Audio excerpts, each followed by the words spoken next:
నమస్తే నేను Devi, welcome to story board. America అధ్యక్షుడు డొనాల్డ్ ట్రంప్ భారత్ వ్యతిరేక నిర్ణయాలు తీసుకుంటున్నారా? అధికారంలోకి వచ్చినప్పటి నుంచి భారత్ను దెబ్బ కొట్టడమే లక్ష్యంగా పనిచేస్తున్నారా? వలసదారులను బేడీలు వేసి పంపడం, భారత్ పాక్ యుద్ధాన్ని తానే ఆపారని చెప్పడం కారణం అదేనా? పాకిస్తాన్కు సాయం చేస్తూనే భారత్కు ద్రోహం చేస్తున్నారా? తాజాగా 5 ఫైటర్ జెట్లు కూలిపోయాయని చెప్పడం వెనుక ఆంతర్యమేంటి? డొనాల్డ్ ట్రంప్ అధ్యక్షుడిగా బాధ్యతలు స్వీకరించిన నాటి నుంచి ఇండియన్స్ ను టార్గెట్ చేసుకుంటున్నారు. ట్రంప్ తీసుకుంటున్న నిర్ణయాలని భారతీయుల మీదే తీవ్ర ప్రభావం చూపిస్తున్నాయి. ట్రంప్ దెబ్బకు అమెరికాలోని ఇండియన్స్ బిక్కుబిక్కుమంటూ గడపాల్సిన పరిస్థితులు కల్పించారు. విద్యార్థులతో నిర్దాక్షిణ్యంగా వ్యవహరిస్తున్నారు. తాజాగా భారత్ పాక్ వార్లో 5 ఫైటర్ జెట్లు కూలాయని వ్యాఖ్యానించడం అనేక అనుమానాలకు తావిస్తోంది. అమెరికా ఎన్నికల్లో డొనాల్డ్ ట్రంప్ గెలుపు వార్త విని ఆ దేశంలోని ఎన్ఆర్ఐలతో పాటు భారతీయులు ఎంతో సంతోషించారు. తన ప్రచారంలో ఇండియాని ఆకాశానికెత్తారు ట్రంప్. భారత్కు నిజమైన మిత్రుల్లా ఉంటానని నమ్మబలికారు. ఇదే ట్రంప్ అధ్యక్షుడిగా ఎన్నికవడానికి ఎన్ఆర్ఐల అండ కోసం నానా పాట్లు పడ్డారు. ప్రపంచంలో అమెరికా కంటే ఇండియా ప్రస్తావనే ఎక్కువగా తీసుకొచ్చారు. ఎప్పుడూ లేని విధంగా భారతీయ స్థానిక భాషల్లోనూ అమెరికాలో పోస్టర్లు దర్శనమిచ్చాయి. ట్రంప్ మాటలు నమ్మి భారత్ మూలాలున్న కమలా హ్యారిస్ ను కూడా కాదని ఎన్ఆర్ఐలు ట్రంప్ కు అండగా నిలిచారు. ట్రంప్ గెలిస్తే మనకు మంచిదనే చర్చ భారత్ లో కూడా జరిగింది. కానీ అదంతా గతం. వైట్ హౌస్ లోకి ఎంట్రీ ఇవ్వగానే ట్రంప్ నిజస్వరూపం బట్టబయలైంది. కానీ ఇంతగా నమ్మి గద్దెనెక్కించినందుకు ఇండియాకు అడుగడుగునా ఇబ్బందులు సృష్టిస్తున్నారు ట్రంప్.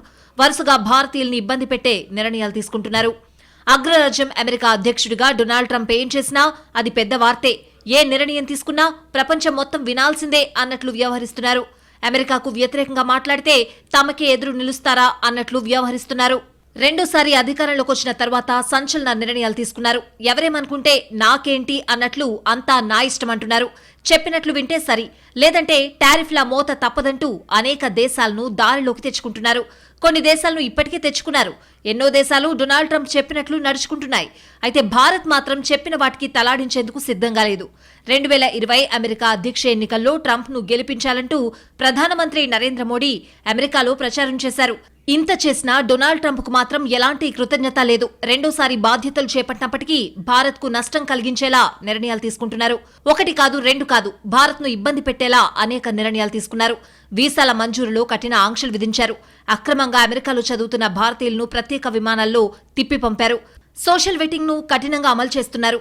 సోషల్ మీడియాలో ఏ చిన్న పోస్ట్ తేడా కొట్టినా అంతే, వారికి వీసా రాకుండా అడ్డుకుంటున్నారు. విద్యార్థి వీసాలను ఆపేశారు.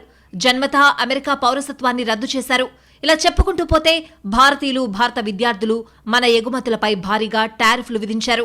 పెహల్గాం ఉగ్రదాడి తర్వాత భారత్ పాక్ల మధ్య సయోధ్య కుదిర్చినట్లు పదే పదే చెప్పుకున్నారు అమెరికా అధ్యక్షుడు డొనాల్డ్ ట్రంప్. ఆపరేషన్ సింధూర్ విషయంలో కొత్త వాదన తెరపైకి తెచ్చారు. భారత్ పాకిస్తాన్ మధ్య జరిగిన వార్లో 5 ఫైటర్ జెట్లు కూలిపోయాయంటూ ట్రంప్ వ్యాఖ్యానించారు. వైట్ హౌస్ లో రిపబ్లికన్ శాసనసభ్యులతో జరిగిన ప్రైవేట్ విందులో ఆయన ఈ విధమైన వ్యాఖ్యలు చేశారు. అయితే ఏ దేశ విమానాలను ఎవరు కూల్చివేశారు అనేది డొనాల్డ్ ట్రంప్ వెల్లడించలేదు. ఎలాంటి ఆధారాలు లేకుండానే ట్రంప్ ఈ విధంగా వ్యాఖ్యానించడం ఇప్పుడు ఆసక్తికరంగా మారింది. భారత్ కు చెందిన ఫైటర్ జెట్లను కూల్చివేసిందని గతంలో పాకిస్తాన్ చెప్పుకుంది. అందులో 3 రఫేల్ యుద్ధ విమానాలున్నట్లు ఆరోపణలు చేసింది. అయితే పాకిస్తాన్ చేసిన వాదనలను భారత్ తిప్పికొట్టింది. ఎటువంటి ఆధారాలు చూపకుండానే తప్పుడు కథనాలను అల్లుతోందని భారత్ మండిపడింది. తాము చాలా యుద్ధాలు నాపామన్న డొనాల్డ్ ట్రంప్ అవి చిన్నవేం కాదన్నారు. ఇండియా పాకిస్తాన్ మధ్య కొనసాగుతున్న ఘర్షణ కూడా చాలా తీవ్రమైందన్నారు ట్రంప్. అణ్వాయుధ సామర్థ్యం గల దేశాలకు చెందిన 5 జెట్లు కూలిపోయాయని అనుకుంటున్నట్లు తెలిపారు.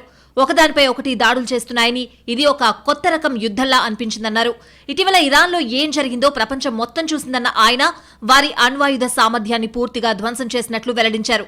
కానీ భారత్ పాక్ మధ్య తలెత్తిన ఘర్షణ తీవ్రంగా మారుతూ వచ్చిందని, ఇరు దేశాలు పరస్పరం దాడులు చేసుకున్నాయన్నారు. అయితే మేం ట్రేడ్ ద్వారా సమస్యను పరిష్కరించగలిగామన్నారు. వాణిజ్య ఒప్పందం కావాలనుకుంటే అణ్వాయుధాలు ప్రయోగించడాన్ని ఆపాలని హెచ్చరించినట్లు ట్రంప్ వెల్లడించారు. అయితే ఆపరేషన్ సింధూర్ తర్వాత మే 10న ఆ ఇరు దేశాలు కాల్పుల విరమణకు అంగీకరించాయి. ట్రంప్ వాదనను భారత్ మొదటి నుంచి వ్యతిరేకిస్తోంది. 2 దేశాల సైనిక కార్యకలాపాల డైరెక్టర్ జనరల్స్ మధ్య నేరుగా జరిగిన చర్చల ద్వారానే ఈ విరమణ ఒప్పందం జరిగింది. గతవారం ట్రంప్ తో జరిగిన 35 నిమిషాల ఫోన్ సంభాషణలో కూడా ప్రధాని నరేంద్ర మోడీ ఇదే విషయాన్ని చెప్పారు. భారత్ ఎప్పుడూ మధ్యవర్తిత్వాన్ని అంగీకరించలేదని, భవిష్యత్తులో కూడా అంగీకరించబోదని స్పష్టం చేశారు. అయినప్పటికీ డొనాల్డ్ ట్రంప్ పదే పదే భారత్ను ఇబ్బంది పెట్టేలా వ్యవహరించడంపై భారతీయులు ఆగ్రహం వ్యక్తం చేస్తున్నారు. అమెరికా ఒకప్పుడు అవకాశాలకు కేర్ ఆఫ్ అడ్రస్, స్వేచ్ఛ స్వాతంత్రాలకు భూతల స్వర్గం అని చెప్పేవారు. డొనాల్డ్ ట్రంప్ బాధ్యతలు చేపట్టాక ఒక్కసారిగా పరిస్థితులు మారిపోయాయి. భూతల స్వర్గం కాస్త నరకంగా మారిపోయింది. ప్రపంచానికే పెద్దన్నగా చెప్పుకునే దేశంలో జనం ఇప్పుడు బిక్కుబిక్కుమంటున్నారు. వలసదారులే కాదు, స్థానికులు సైతం భయంగా బతుకుతున్నారు. బయట నుంచి చూస్తే అమెరికా మిలమిలా మెరిసిపోతోంది. అలాంటి అమెరికాలో అనిశ్చితి రాజ్యమేళ్తోంది. యువతకు ఉపాధి కరువైంది. ఇక్కడ యూనివర్సిటీలో చదువుతున్న విద్యార్థులకు ఉపాధి గగనమైంది. చదువు పూర్తయ్యాక జాబు దొరకడం లేదు. చిన్న పనులు చేసుకుంటామంటే ప్రభుత్వం ఒప్పుకోవడం లేదు. అమెరికా ఒకప్పుడు అవకాశాల దేశం, స్వేచ్ఛ స్వాతంత్రాలకు భూతల స్వర్గమని చెప్పేవారు. కానీ ప్రస్తుతం పరిస్థితులు మారిపోయాయి. భూతల నరకంగా మారింది. ప్రపంచానికే పెద్దన్నగా చెప్పుకునే దేశంలో జనం ఇప్పుడు బిక్కుబిక్కుమంటున్నారు. వలసదారులే కాదు, స్థానికులు సైతం భయంగా బతుకుతున్నారు. అధ్యక్షుడిగా బాధ్యతలు స్వీకరించిన తర్వాత భారత్ను టార్గెట్ చేసేలా అనేక నిర్ణయాలు తీసుకున్నారు డొనాల్డ్ ట్రంప్. మొదట అక్రమ వలసదారులపై కఠినంగా ఉంటానంటే ఏవో కొన్ని దేశాలపై కన్నెర చేస్తారులే అనుకున్నారు. కానీ ట్రంప్ చేసింది వేరే. ఏకంగా మన విద్యార్థులకే బేడీలు తగిలించి మిలిటరీ విమానంలో స్వదేశానికి డిపోర్ట్ చేస్తారని ఎవ్వరూ ఊహించలేదు. కానీ ట్రంప్ మాత్రం భారత్ మీద పగబట్టినట్లుగా ఆ పని చేశారు. అప్పటికీ మోడీ మా వాళ్లను వెనక్కు తీసుకుంటామని హామీ ఇచ్చారు. అయినా సరే ట్రంప్ మాత్రం మన విద్యార్థులకు కనీస గౌరవం ఇవ్వకుండా మానసికంగా క్షోభ పెట్టారు. ఇప్పటికీ భారతీయ విద్యార్థుల్ని వెంటాడి వేధించే పని చేస్తున్నారు. హర్యానా విద్యార్థితో అమెరికా అధికారులు ఎయిర్పోర్ట్లో ప్రవర్తించిన తీరుపై భారతీయులు ఆగ్రహం వ్యక్తం చేస్తున్నారు. వలసలపై గందరగోళం కాస్త సద్దుమణిగాక ఉరుములేని పిడుగులా సుంకాలు బాదేశారు. ఇక్కడ కూడా మనపై భారీ సుంకాలు ఉండవులే అనే అంచనాలు తప్పయ్యాయి. చైనా అంత భారీగా కాకపోయినా మనపై ఉండకూడని స్థాయిలోనే సుంకాలు వేశారు. దీనిపై కూడా మన వైపు నుంచి చర్చలు, సంప్రదింపులకు ప్రయత్నాలు జరిగినా ముందే అంగీకరించకుండా నిర్దాక్షిణ్యంగా సుంకాల మోత మోగించారు. ఫార్మాపై సుంకాలు లేవులే అని సంతోషించేలోపే వాటిపైన సుంకాలు త్వరలో విడుదల అంటూ ప్రకటించింది. దీంతో ట్రంప్ భారత్ను వేధించడానికే కంకణం కట్టుకున్నారని తేలిపోయింది. ఇక సుంకాలపై చర్చల విషయంలో కూడా ట్రంప్ తీరు ఏకపక్షంగానే ఉంది. ఓవైపు చర్చలు జరుపుతూ ఉండగానే భారత్ అసలు సుంకాలు లేని విధానం ప్రతిపాదించిందని బొంకారు. ఆ తర్వాత మన దేశం దీన్ని ఖండించింది. అసలు 4 గోడల మధ్య రహస్యంగా జరుగుతున్న సున్నితమైన చర్చల విషయాల్ని ఇలా లీక్ చేసే ట్రంప్ను ఎలా నమ్మాలి అనేది పెద్ద ప్రశ్న. ప్రపంచంలో అత్యంత ధనిక దేశమైన అమెరికా భారత్ మీద పడి ఏడవడమేంటో ఎవ్వరికీ అర్థం కావడం లేదు. అమెరికా నిజంగా భారత్ను మిత్రదేశంగా భావిస్తే ఈ పాటికే డీల్ కుదరాల్సింది. కానీ ఇంకా మీనమేషాలు లెక్కిస్తోందంటేనే ట్రంప్ ఆంతర్యాన్ని అనుమానించాల్సిందే. ఇప్పటికే EU, చైనాతో డీల్స్ చేసిన ట్రంప్ భారత్తో వ్యవహారం మాత్రం ఓ పట్టాన తేల్చడం లేదు. నాంచుడు ధోరణి అవలంబిస్తున్నారు. ఇప్పటికీ 4 దఫాల చర్చలు జరిగాయి. ఒక్క లెటర్ పంపితే ఇండియాతో డీల్ కుదిరినట్టేనని ట్రంప్ చెప్తున్నారు. కానీ డీల్ మాత్రం కుదరడం లేదు. భారత్ మంచితనాన్ని అలుసుగా తీసుకుంటున్నారనే అనుమానాలు వస్తున్నాయి. తన అవసరాలకు ఇండియాను వాడుకుంటున్న ట్రంప్ ప్రతిగా ద్వేషాన్ని, పగనే బహుమతిగా ఇస్తున్నారు. ఏదో భారత్తో ఆజన్మ వైరం ఉన్నట్లుగా ప్రవర్తిస్తున్నారు.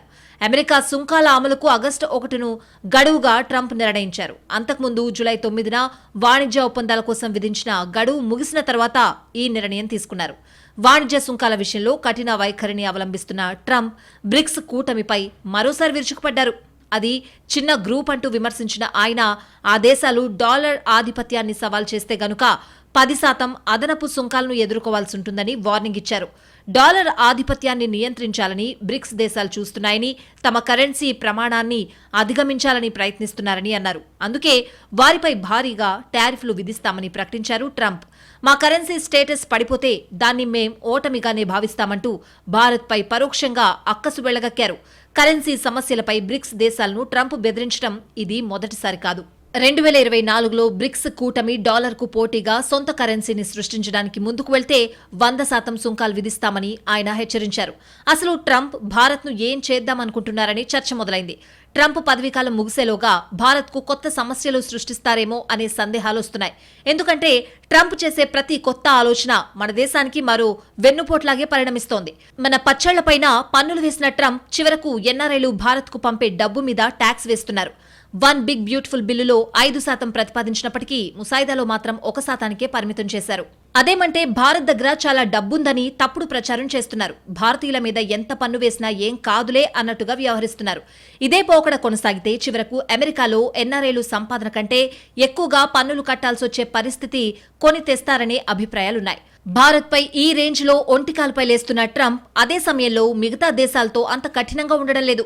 మరి కేవలం భారత్ మాత్రమే చేసిన పాపమేంటో ఎవరికీ అర్థం కావడం లేదు. అమెరికా చరిత్రలో మరే అధ్యక్షుడు ఈ స్థాయిలో భారత్పై కత్తి కట్టలేదు. చివరకు అగ్రరాజ్యంతో మనకు మంచి సంబంధాలు లేని సమయంలో కూడా ఇలాంటి పనులు ఎవరు చేయలేదు. కానీ ఇప్పుడు భారత్ అమెరికాతో అత్యంత సన్నిహిత సంబంధాలున్న దేశాల్లో ఒకటి. ఇండియాతో వ్యూహాత్మక అవసరాలున్నాయని తెలిసి కూడా ట్రంప్ ఇంత తెంపరితనం ప్రదర్శించడం ఎందుకన్న ప్రశ్నలు వస్తున్నాయి.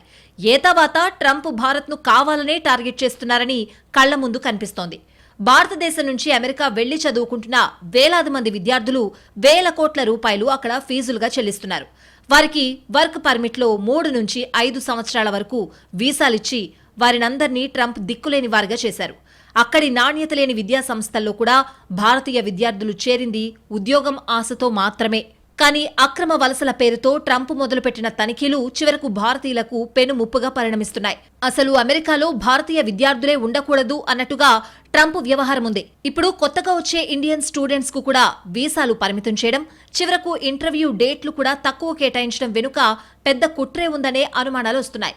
కేవలం విద్యార్థులే కాదు, ఇప్పటికే అమెరికాలో శాశ్వత నివాసితులైన గ్రీన్ కార్డు హోల్డర్లని కూడా ట్రంప్ బెదిరిస్తున్నారు. ఎక్కడో వర్సిటీలో పాలస్తీనాకు అనుకూల ఆందోళనలు జరుగుతాయి, మరెక్కడో మెక్సికన్లు ఇంకేదో చేస్తారు. కానీ ఎవరేం చేసినా ట్రంప్ ముందు భారతీయులపై పడుతున్నారు. నిబంధనలు ఉల్లంఘిస్తే డిపోర్ట్ చేస్తామని పైకి చెప్తున్నా కోడిగుడ్డుపై ఈకలు పీకిన చందంగా వ్యవహరిస్తున్నారు. ట్రంప్ తీరుతో అమెరికాలో భారతీయులు భయంగా బతకాల్సి వస్తోంది. 5 దశాబ్దాలుగా అమెరికాకు వలస వెళ్తున్న భారతీయులు ఎప్పుడూ చూడని కష్టాల్ని ట్రంప్ హయాంలో ఎదుర్కొంటున్నారు. భారత్కు మిత్రున్నని చెప్పుకుని వైట్ హౌస్లో అడుగుపెట్టిన ట్రంప్ ఇప్పుడు ఈ స్థాయిలో నమ్మక ద్రోహం చేస్తారని ఎవ్వరూ ఊహించలేదు. ప్రస్తుతం ట్రంప్ పోకడ చూస్తూ ఉంటే ప్రపంచంలో ఇండియాకు ఇంతకంటే పెద్ద శత్రువు లేరనే అభిప్రాయాలు వస్తున్నాయి. ఉగ్రవాదుల్ని ప్రోత్సహించిన పాకిస్తాన్కు IMF లోన్ ఇప్పించారు. ఆ దేశ ఆర్మీ చీఫ్ ఆసిఫ్ మునీర్కు ట్రంప్ విందిచ్చారు. ఆపరేషన్ సింధూర్ తర్వాత ట్రంప్ ప్రతి అడుగు తేడాగానే ఉంటోంది. ట్రంప్ వ్యవహార శైలి చూస్తుంటే ఇండియాతో డబుల్ గేమ్ ఆడుతున్నారన్న అనుమానాలు బలపడుతున్నాయి. పహల్గాంలో ఉగ్రదాడి తర్వాత ఇండియా పాకిస్తాన్ మధ్య యుద్ధ వాతావరణం నెలకొంది. ఆపరేషన్ సింధూర్ పేరుతో పాకిస్తాన్ దేశంలోని ఉగ్రవాద స్థావరాలను నాశనం చేసింది ఇండియా. ఈ క్రమంలోనే 2 దేశాల మధ్య ఉద్రిక్తతలు నెలకొన్నాయి. పూర్తిస్థాయి యుద్ధం మొదలవుతుందని అనుకున్న క్రమంలోనే అమెరికా అధ్యక్షుడు ట్రంప్ రంగంలోకి దిగి ఇండియా పాకిస్తాన్ దేశాలను కాల్పుల విరమణకు ఒప్పించానని స్వయంగా ప్రకటించారు. అదేం లేదని భారత్ ఖండించిన తర్వాత యూటర్న్ తీసుకున్న ట్రంప్ మాట మార్చారు. భారత్లో ఉగ్రదాడుల వెనుక పాకిస్తాన్ ఆర్మీ హస్తముందని, ఇండియా చాలా ఆధారాలు చూపించినప్పటికీ అమెరికా వైఖరిలో మార్పు లేదని ఈ ఘటనతో స్పష్టమైంది. పాకిస్తాన్ అంటే అమెరికాకున్న అవ్యాజమైన ప్రేమ కూడా మరోసారి వెలుగులోకొచ్చింది. గత నెలలో అమెరికా సైన్యం 250వ వార్షికోత్సవం నిర్వహించింది. అమెరికా సైన్యం పరేడ్కు Pakistan army chief general Asim మునీర్ను ప్రత్యేకంగా ఆహ్వానించింది అగ్రరాజ్యం. మునీర్కు శ్వేత సౌధంలో డొనాల్డ్ ట్రంప్ విందిచ్చారు. ఈ సందర్భంగా ప్రధాని మోడీపై ప్రశంసలు కురిపిస్తూనే పాకిస్తాన్ అంటే తనకు ఇష్టమన్నారు. ఒక దేశానికి చెందిన ఆర్మీ చీఫ్ కు వైట్ హౌస్ లో అమెరికా అధ్యక్షుడు విందివ్వడం చాలా అరుదైన విషయమని విశ్లేషకులు అంటున్నారు. అంతకుముందు ఆయూబ్ ఖాన్, జియా ఉల్ హక్, పర్వేజ్ ముషారఫ్ వంటి వారిని ఆహ్వానించారు. అయితే వాళ్లంతా పాకిస్తాన్ అధ్యక్షులుగా ఉన్నారు. తలుపులు మూసి ఉంచిన గదిలో ఇరువురి విందు చేశారు. ఓవైపు ఇరాన్కు పాకిస్తాన్ సన్నిహిత దేశం కావడం, మరోవైపు పాక్ ఆర్మీ చీఫ్ అమెరికా అధ్యక్షుడితో భేటీ కావడంతో ప్రాధాన్యం సంతరించుకుంది. ట్రంప్ భారత్కు క్రమంగా దూరమవుతున్నట్టుగా కనిపిస్తోంది.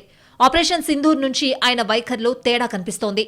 మనతో అంటి ముట్టనట్టుగా ఉండడం కాకుండా మన శత్రువులతో కలిసిమెలిసి తిరగడం, డీల్స్ చేసుకోవడం అనుమానాస్పదంగా ఉంది. భారత్తో ఓవైపు మైత్రి నటిస్తూనే మరోవైపు ద్రోహం చేయడానికి ట్రంప్ స్కెచ్ వేసినట్టుగా అర్థమవుతోంది.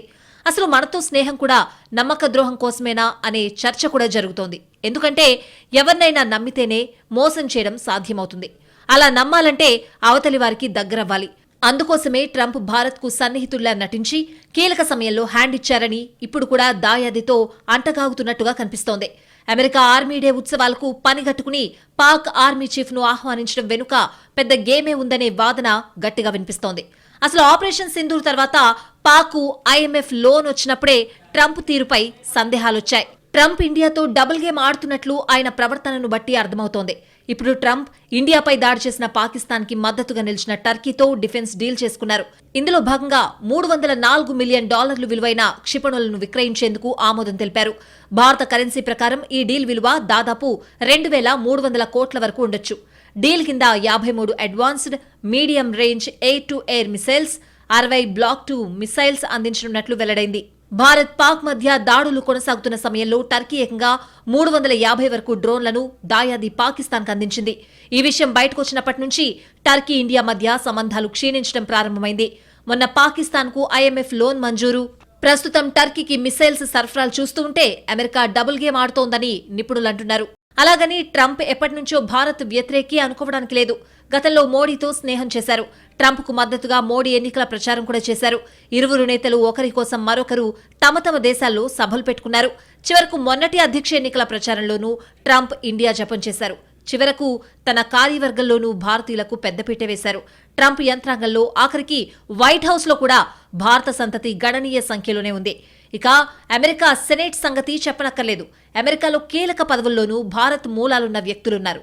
ఇంతగా అమెరికాతో భారతీయత పెనవేసుకుపోయినా ట్రంప్ మాత్రం భారత్ అంటే ద్వేషం ప్రదర్శిస్తున్నారు. అకారణ శత్రుత్వం చూపిస్తున్నారు. భారత్ ఏదో తనకు ద్రోహం చేసినట్టుగా ప్రవర్తిస్తున్నారు. ఏ దేశం వెళ్లినా సమయం సందర్భం లేకుండా భారత్ పేరు తీసి మరీ అవమానపరిచేలా మాట్లాడుతున్నారు.